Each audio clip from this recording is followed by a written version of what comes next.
much of this had to actually do with Aaron Rodgers? Skip, you know, I don't want to beat up Aaron Rodgers too much. I'm sure I'm gonna be able to throw some body blows this regular season with 17 games and him not playing up to par. Considering there's no Davante, and you look at his receiving corps, Skip, Lazard is the only one that they have under contract. Valdez Scantling is a free agent. Robert Tonyan is coming off an ACL. I don't know if they're gonna have him come back, but. And Equinemi is signed with the Bears. Yes, correct. Mm-hmm. So we'll have enough opportunities to beat him up. Mm-hmm. But, Skip, I'm almost certain that the uncertainty with Aaron Rodgers seemingly every single year, I'm going to retire, I'm upset at the front office, I'm sure that weighed on Davante. Because, Skip, for me, I want to talk about the game. I don't want to talk about somebody else. You can go ask him those questions, but I know they're coming. Also, Green Bay, you're at fault. You let the man contract run out. You had every opportunity. How long have we been saying, Skip, he's the best receiver in football? At bare minimum, 2 years. We've been saying Davante Adams is the best receiver in football. They let his contract run completely out. He said he was going to be very upset if you put the tag on him. You let his contract run out and you put the tag on him. So he's already feeling a certain type of way. He said, well, why the hell y'all let my contract run out? Y'all ain't never let Aaron's contract run out. Y'all always did his contract early. So if you thought as much about me or for me, you'd have never let my contract run out. Yep. But, Skip, I give you a choice. Skip Bayless, you can live in Green Bay, Wisconsin, or Las Vegas, Nevada. How about this, Skip? I give you a choice. You can live in Bristol, Connecticut, or you can live in Los Angeles. That's a good one. The only thing you hate about L.A. is the taxes. Now, Davante, on $141 million, he's not going to have to pay state income tax. Now, 6 to 8% on $148 million, ooh, that's a lot of money in Davante's pocket and not the state of Nevada's pocket. Yep. So, Skip, I'm thinking all that. Now, is Derek Carr the caliber of Aaron Rodgers? Absolutely not. But they're friends. They played together at Fresno State. They hold each other in high regards. They talk frequently. This ain't no just, we teammate friends. They friends. So for an opportunity for him to reunite with a friend, an opportunity to play with the Oakland Raiders, who he said that was his team growing up. It was. For an opportunity to go play with those, Skip, and it's not like they gave him chicken feed. No. $28.2 million, and you and I was talking, I said, well, Skip, if Christian Kirk got $17 million, how much the hell you think Davante worth? He's going to think he's worth at least $10 million more than that. They gave him $11 million more than that. So, Skip, I think a lot of things were in play. I think the lifestyle, Vegas versus Wisconsin, the uncertainty with Aaron Rodgers. Hell, Aaron Rodgers might decide to retire next year. And plus, I got an opportunity to see Jordan Love every day in practice. I got an opportunity to play with him in against Kansas City. Nah, bro. Y'all not finna have me out here looking like trash and talking about all of a sudden I stepped off a cliff when the level of quarterback play is not the same. Like I said, Derek Carr is not Aaron Rodgers, but he's a very good quarterback. I don't know if you noticed, Skip, the AFC West is loaded. If you come out of that division, you've accomplished something. I'll buy that. So, Skip, for me, I think the Packers, but I want to commend the Packers because they could have played hardball. Hell no. Franchise tag. Either you play here one more year or you're not playing football. They say, you know what? We'll grant you that. Raiders, this is what we want. The Raiders says, okay, no problem with that, Skip. They gave it to him. So, but there's enough blame to go around. But in the end, I think everybody's happy the way it played out, Skip. Davante gets to go play with one of his best friends. He gets an opportunity to play for his childhood team. He gets a lot of money. His standard of living, the lifestyle, Vegas versus Green Bay, Wisconsin. I'm playing indoors and climate control versus the frozen tundra. Nah, I'm good. Give me Vegas.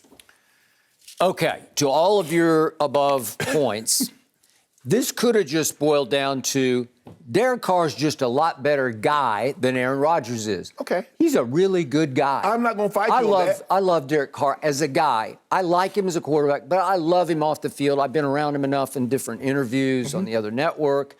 He's a really good guy. Yeah. And I think Davante appreciates that deeply. I want to be with him because you got to live with, as you well know, you got to live with him. You got to live with his moods and his emotions and his general day-to-day demeanor. It's just more fun. Life is short. You might as well spend your football life, which is even shorter, with somebody you actually like. Right. I don't think he ever liked Aaron Rodgers, and I think in the end, he was burned by the fact that Aaron just took his. He just took it and took it and took it. I want it all. Yeah. And I think it alienated a whole lot of people on that roster. I think it alienated Zadarius Smith, who's now back out on the market, but I think he even looked back and said, he took it all. Yeah. And he didn't really earn it all. He just took it because he held this franchise hostage. Right. And I don't want to be held hostage by him, says Davante. Right. I want out. Right. Okay, here's the point I believe you just missed. You went around and around the bush, but you didn't run through the bush. Okay. This is shocking to me because the Packers just made what I would call an NBA move as opposed to a traditional NFL move. Yeah, normally they play hardball. Hardball. Let's hark back to the infamous Robert McNair quote of, "We cannot let the inmates run the prison." Remember that one? Exactly, Well, yeah. well, that pretty much sums up the attitude of the owners I've been around through my lengthy career. Yeah. Don't let them. No, we keep them under thumb. We keep our stars under thumb. Right. We control. We run. Right. We tell them what's going to happen. They don't dictate to us. Correct. Wait a second. And in the NBA, we see James Harden say, "I want out." Okay. Well, Where do you want to go? Where do you want to go? Oh, Brooklyn, we'll get you to Brooklyn. Oh, you want to go to Philly? We'll get you to Philly. Nothing like the player empowerment in the NBA. All right. All of a sudden, the Green Bay Packers relinquished control. Yeah. They had total control of Davante. Yeah. They put the non-exclusive tag on Davante, which meant they gave you a little bit of a leeway because then you're free, non-exclusive. You can actually go negotiate for yourself. You can go try to find a match somewhere. Correct.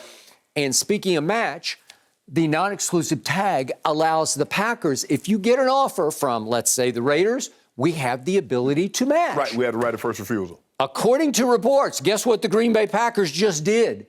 They didn't just match the Raiders' offer, they exceeded it. Davante could have made, I don't know exactly how much, but according to reports, considerable more dollars if he stayed on the frozen tundra in the state of Wisconsin. Right. Well, that's pretty stunning to me. They didn't just match, they said, no, we want to keep you. Right. Well, did they not have control? They fulfilled their obligation under the non-exclusive where they could just say, "Hey, sorry, pal, you just got to suck it up and take this huge offer." If they match the offer, you got to come back. You have to. It's the rule. CBA, You signed off on it. The players agreed. The CBA says you have to be a Packer next year. Right. Okay, well, what just happened? They relinquished. They said, just go. To your point, they just said go. Right. Well, Aaron is now back in control, to me, of the franchise because he's back in good graces to the point that he's actually dictating to management what we're going to do. It almost felt like Aaron said, just let him go. Well, he said that once he took the $50 million. That is correct. Davante Adams looked back and said, "Hold on, bro. You say you're going to try to make sure I get my money first. You got your money first." Yeah. And so he's like, well, hey, it seems to me. And by the way, it was reported that Aaron was fully apprised all along as he's negotiating his deal that it looks like Davante could be a goner. Right. You might be signing on here for the next whatever years. It's really just 2 years. There's some voidable, but you're going to sign on here. You're going to retire here, maybe without the best receiver in football. Are you okay with that? And Aaron's like, yep. I'm great with it. Of course, that's how quarterbacks think, Skip. They think they can do it all without themselves. Okay, but he just shouted to the world, I don't need him. Right. I don't want an unhappy camper because, speaking of camp, there still could have been, even though it's hard to hold out anymore because you get docked. The fines it's just terrible. And and the way they put it in the CBA, Skip, the club can't forgive the fines. It used to be, Skip, you hold out, they charge you all this money, you come back in, okay, we get a new deal, we forgive the fines. Now in the CBA, you hold out, they can't forgive the fines. Okay. So and they made it $50,000 and $100,000. It adds up really, really quick. It'll take your whole salary before you know it. Okay. But Skip, also, Davante Adams says, you know what? Everybody doing what's best for them. Let me do what's best for me. What's best for me to get to Las Vegas. Okay, but it wasn't his choice. In the end, it's Green Bay's choice to let him go. Yes. And that shocks me that they just said, just walk. Right. Go. Right. But, really? But he felt that Vegas was best for him. No doubt. Well, I think they looked at it as, do we really want a really unhappy camper making the most money any receiver's ever made, but still very unhappy? Correct. Because Davante, I don't know him, obviously, but from a distance, he strikes me as his own man. Right. Where if he does not love the circumstance under which he's forced to play, that he will make it clear and make it known, I'm not into this, right? Yes. So in that case, they just said, we don't want to have to deal with him because he doesn't want to deal with the quarterback. He may have made it clear to the people all the way at the top, I don't want to play with that quarterback anymore. And if that's the situation, well, you know how that would work. Then it's... Yeah, you got to go. You got to go? Yeah. Okay. I mean, you signed on to Aaron Rodgers for 2 more years, Skip. But like I said, you and I, everybody, basically, he's universally regarded as the best receiver in football. He's been that for and by the way, I want to reiterate my take on that real quick. Right. Listen, Cooper Kupp had, as you keep saying, historic numbers. Season. I mean, it's historic. It's the most productive statistical season we've ever seen. Bar none, right? Yes. But Davante Adams is the difference. Not that Cooper, I don't want to diminish what he did, but if you give me a choice, I'm going Davante. But we've seen Davante put numbers up like this, Skip, for 3-4 years. We saw Cooper. Now, Cooper Kupp was playing really well. He tore his knee. He's done a great job bouncing back. They rewarded him. Last season, Skip, you're talking about a historic season. When you talk about yards, catches, touchdowns, finish it off with the playoff run that he had, finishing it off with the Super Bowl MVP, Skip, there's no receiver that's ever had a better, I don't know if you can say somebody's had a better season. I got it. I also say I'm not sure I've ever seen a combination of traits in one receiver like I see in Davante. I'm talking about explosive speed and quickness and route running. And that T.O. Memorial rage that he runs after catch with, where once he snatches it and he turns on you, you better be ready because he is going to run over you. He's going to run through you.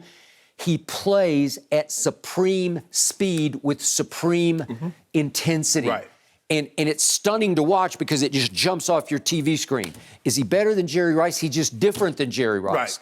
And is he better than Michael Irvin? He's just, we could go on and on. But I'm just saying, if you force me right now, Cooper Kupp or Davante, I'm going Davante. He's more lethal. There's something about him. He's more explosive.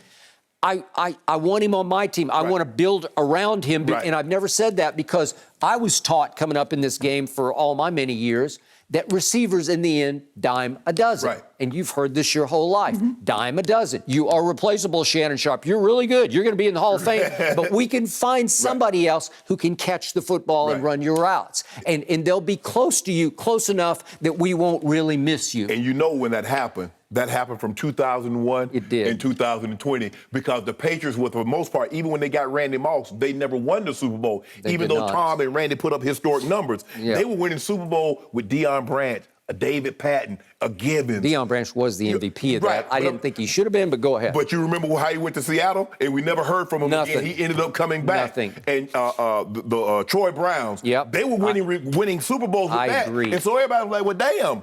Why are we paying $10, $12, $15 million for a receiver? They got little $3 million receivers and they winning Super Bowls. Well, because they got a number 12 and you don't have a number 12. So if you don't have a number 12, you better get somebody to help accentuate your quarterback. Well, they had the perfect storm in Green Bay, Skip. You got Aaron Rodgers, who's a 2-time MVP before Davante set foot in Green Bay, and now you get a guy that's as skilled as him. So now you combine these two things. So now you got a hurricane and an earthquake. You do. You got I agree. You got something that people haven't seen in a very long time. It got silly last year. I remember against the 49ers in that night game, where on the winning drive, he's just like, just find 17. We're 17. Oh, they're doubling, they're tripling him. I don't care. I'm going to throw it to 17 because he'll get open and he'll snatch it and he'll run with it. Kind of like Matthew Stafford on that last drive against Cincinnati. Cooper Kupp, I don't care if they got 3 guys on you. I'm throwing the ball to you. Get open. But you know and I know that Davante can separate slightly better than even Cooper Kupp. As quick and sharp as he is with his route running, in the end, people say, well, it's a dependent position. But all of a sudden, to me, the quarterback was starting to depend on 17. As Aaron always said after games, I look for 17. You know, like well, we saw. I mean, he had other receivers out there against San Francisco. So why the hell he throw to the one that was wide open, Lazard, on the one he tried to force to Davante? Good question. So if it's so easy, well, throw the ball to Scantling, throw the ball to Cobb, throw the ball. So what the 49ers do? 49ers say, well, you know what? On third down, we're gonna take Davante and Randall Cobb away. Let's see you go play football with somebody else. Okay. So we're about to find out. You're absolutely right, Skip Bayless. We're about to find out. With what they're going to have to probably go in the draft, or are they any more free agent wide receivers? Well, Odell's there. Is out there, but he's coming off an ACL. Yep. How close will he be at the how close will he be ready to go at the start of the season? It's going to be very, very interesting, Skip. But I think there are a lot of factors at play here. Lifestyle. No state income tax. I got it. And the uncertainty. Hell, he might retire next year. Who knows? Who knows? Man, somebody said something to me, it made me feel the wrong way. And Davante's like, man, I don't want to be stuck in Green Bay for 4 more years with Jordan Love. Yep. Okay, so Green Bay just got 2 more picks to add to the 4 that they now have in the top 60. Mm-hmm. So this is first round, they got 22 and 28. Right. Not bad, not great. great. Package that and go on up and get somebody. Okay, you better go up. And then they go down into the bottom of the second round, they go 53 and 59. So they got 4 in the top 60. It's some ammunition that you could package to go get somebody, one of those 2 Ohio State receivers who are really good, or wherever you want to go. Yeah. The Alabama receiver from Ohio State. Mm-hmm. You could go on. Jameson Williams. It's pretty loaded at the top with wide receivers. Right. I think Aaron Rodgers just told Packers management, you know what? I'm a little tired of this narrative that I'm becoming dependent upon Davante. Right. Let me just start fresh here. Let's just clear the decks. Let's start over. Go draft me the best receiver you can get, given the ammo that we have to trade up with. Okay. And that's considerable ammo. But Skip, because you got to add somebody, because I look at this roster and all that's left is Lazard, Cobb, Amari Rodgers, and Malik Taylor. That won't get it done. So you got to go get somebody. But Skip, this notion that Aaron Rodgers has just been playing with bum receivers is not true. Donald Driver could play. Greg Jennings was now a you're Pro Bowl going back. player. Yeah. Jordy Nelson was a Pro Bowl player. Jermichael Finley. He's had guys that make it seem like he's just been playing with some run-of-the-mill. He has not. I think I've been saying that all along, but thank you for reiterating. Yeah, Skip. Greg Jennings went to the Pro Bowl Saturday. Did he? Jordy Nelson. Jordy Nelson was really good. I'm not saying he was a superstar, but he was a star. He went to the Pro Bowl. He was something. Yep. And they had a connection. Right. And then I look back at, speaking of Jordy Nelson, this duo of Aaron to Davante, they set the career touchdown record for the Packers. They broke the record of Aaron and Jordy, which was 65. They finished with 68. That's a lot of touchdowns that you're missing now. So I'm saying, oh my God, I don't know. So now let's swing it around to the Raiders in the loaded AFC West. But they said, we got to arm up here. It's like a nuclear arms race. Yeah. And this is all about the Kansas City Chiefs. Okay, so Derek Carr has had Amari Cooper, young Amari. Right. But pretty good. He made a couple of Pro Bowls. Yeah, I think he made a Pro Bowl. Yep. Yeah. And he had, for a moment, about a minute, he had Antonio Brown, but that didn't work out. And then Henry Ruggs looked like he was starting to come alive a little bit and starting to run by people, which he is capable of. And then he had the high-speed car crash, and he is out. Right. So all of a sudden, you got Waller, but you need that, and you got Renfrow. Yeah. Skip, offensively, when you pair Davante with Waller, who's a top 3, when he's healthy, he's a top 3 tight end. So you with Kittle and Kelsey and Waller, they're right there. Now you got Renfrow, who had over 100 catches. Hey, Skip, he's a chain mover. He is. And he's faster than you think. The Cowboys found out the hallway on Thanksgiving. Did we ever? So you look at everybody geared up on defense. They say, Crosby, we're gonna pair you with Chandler Jones. Yeah. Bosa, we're gonna pair you with Khalil Mack. Everybody, Grandy Gregory, you're gonna pair you with Nick Chubb. And you see Kansas City with everybody is gearing up. Now, you come out of that division this year, Skip. You've done something. You win that division this year, that's the most impressive thing, because we've never seen in the history of the game, Skip, every quarterback has been to the Pro Bowl. Yep. and probably Herbert is only his second year, and he was a starter in the Pro Bowl over Patrick Mahomes, who's a Super Bowl MVP and a league MVP. Carr went to the Pro Bowl. You look at what they have, the weapons, offensively, Keenan Allen and Mike Williams, and now you got Davante, Waller, and Renfro. Well, and by the way, speaking of the Chargers, their defense, you want to talk about arming up. Derwin James and Jason and Jackson. Yeah. And you look at they're young with Tim Patrick and Cortland Sutton and Hamler and Jerry Jeudy. It almost feels like they should award the Lombardi to whoever just wins that division. It's like a Super Bowl race. I tell you, it's diametrically and the antithesis of the NFC East. Good. I like it. Maybe we still got a shot. How about two teams from the NFC East come to the AFC West and two teams from the AFC West go to the NFC? Just to balance it up a little bit? Yeah. All I know is my division still gets a playoff team because if you win it, you get a home playoff That game. should happen. Yeah. That should not happen. It probably shouldn't, but it's going to. Yeah, you know why you wanted to continue to happen? Yep. Because you got the best team in that in that crappy division. And guess what? We don't have to play any of those AFC West teams until we get to the Super Bowl, right? Well, y'all lucky. Y'all lucky. Fabulous way to start the morning, guys. Great stuff. It is certainly going to be interesting to see how Green Bay replaces Davante Adams' production because, you know, he had more yards and catches than the next 6 receivers on the Packers roster combined. Thank you for watching. You can subscribe here to get the latest from the show, and be sure to check out more of the best clips from Undisputed, or go watch a few other segments from our other shows on FS1.